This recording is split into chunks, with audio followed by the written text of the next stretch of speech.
Agriculture development in Guyana's indigenous communities across the country is being given a massive boost through several initiatives to be rolled out as catered for in the 2021 national budget. Recently, Tushas from indigenous communities across coastal, riverine, and interior locations held a consultative meeting with Agriculture Minister Zulfikar Mustafa, at which they were assured of his ministry's and, by extension, government's commitment to providing all the support necessary for the growth and development of agriculture in their communities. Tushas called on the Agriculture Minister for assistance in their realizing a more consistently developmental agriculture agenda, one that would see them benefit from the wealth-generating potential of farming, be it crops or livestock. Communities represented at the meeting included Kapoi Lake, Kwabana, Baramita, Wakapau, Moraikubai, Oriala Siparuta, Keiko, Chenapau, Mauritano, St. Cuthberts, Batavia, and Shulinab. Commenting on the meeting, Minister Mustafa expressed satisfaction at the opportunity the meeting provided for him to hear directly from the Tushas the issues and obstacles standing in the way of agriculture development in their communities. It also provided the opportunity for him to outline his vision for their communities as it relates to facilitating agriculture production and productivity.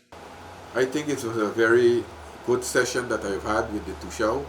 I've outlined our plan for the hinterland area in terms of development in the agriculture sector. I was talking to the Tushao about making certain services more available to them. As a matter of fact, I informed them, they didn't know about it. I informed them that we have restarted our seed distribution program. We have restarted the Akushi Ants program. Many of them were very commendable to the ministry for restarting the Akushi Ants program, because they know for a fact that Akushi Ants normally destroy their crop in the interior, in the hinterland.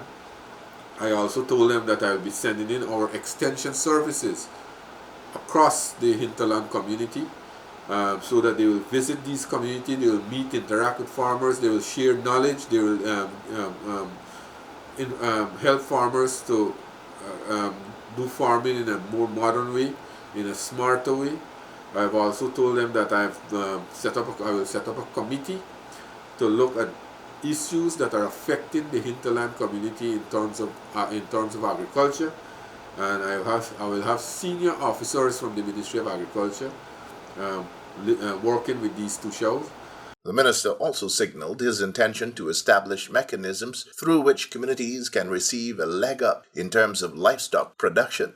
I am looking at a program where we can work with every village council through the GLDA, the Guyana Livestock Development Authority, where we can provide at least some birds, these black giant birds, and also some other small ruminants like sheep or goat, and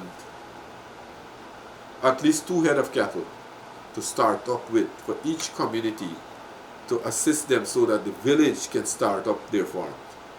From there they can increase and also help the community to get these species like these birds and animals to start up in the various community. You know for a fact that the hinterland, we have a lot of grass, we have a large land space, but there are not much animal that is coming out from these hinterland communities. So I'm planning to do that. As a matter of fact, that the distribution of these motorcycles and ATVs and breeded animal yesterday at the GLDA presentation, I said that I will ask the GLDA board to come up with a plan to see how we can help these hinterland community. The resources of the NDIA was also committed to helping farmers through the provision of excavators, especially in Region 9. I also told them that we are looking to assist the community, because before time there were no things like excavators in this community. I am now, as a matter of fact, as I am speaking here, we have 2 excavators in Region 9. I am looking at other hinterland community to assist them. And this, while we can't do the drainage what we do on the coast, but we are helping them to build reservoir so that they could store water when you have these dry weather. These when the weather is dry, when you don't have rainfall. So in Region 9, it has been working very well, and the Tusha welcome it. They welcome it. I also told them that the president shortly will be launching the aquaculture master plan, And I think the hinterland area is a good area also to embark on aquaculture. And I will be having our fishery officers both from the Saturday Sa aquaculture station and from the ministry here to go into the community to educate the community on these aspects of our work. So all in all, we'll have officers from the various departments, extension officers going into these communities, spend time, work with the community, educate them, help them to get into the agriculture, and then we'll continue to assist them in terms of these extension services that we are offering. Among the many issues raised by the Tushals were those related to markets for their produce. This, the minister assured, is being addressed. One issue, they complained to me about market for their produce, and I told them that UGMC will be working with them. Also to develop agro-processing in the community. There are some communities right now that can start their agro-processing facilities. They have agro-processing facilities. We'll be working with them to enhance that and also to find market for their produce. As a matter of fact, late last year we were able to find market for the peanuts for the Region 9 farmers in the Deep South and other areas. So we'll continue to work with them.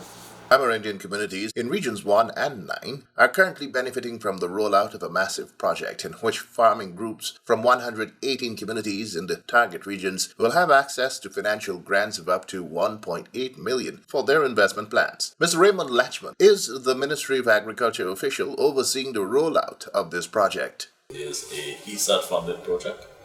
An IFAD-funded project, the International Fund for Agriculture Development, in collaboration with Government of Guyana.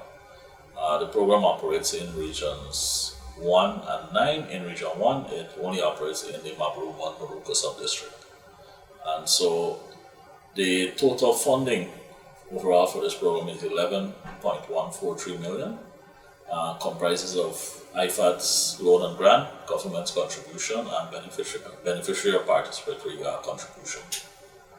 The project looks to develop community production development plans, which are overall community plans, with the aim of supporting public collective investments to a value of $4 million, Guyana dollars, which are non-reimbursable. So essentially it's a grant.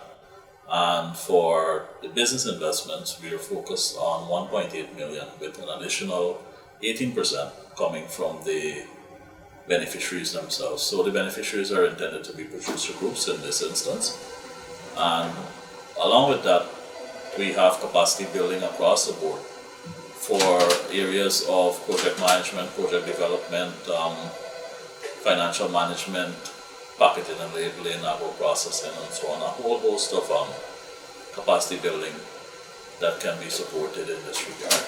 Name of the project is the Hinterland Environmentally Sustainable Agriculture Development Project, or HESAD. It represents one of several projects to be introduced to coastal, riverine, and hinterland communities in the months ahead.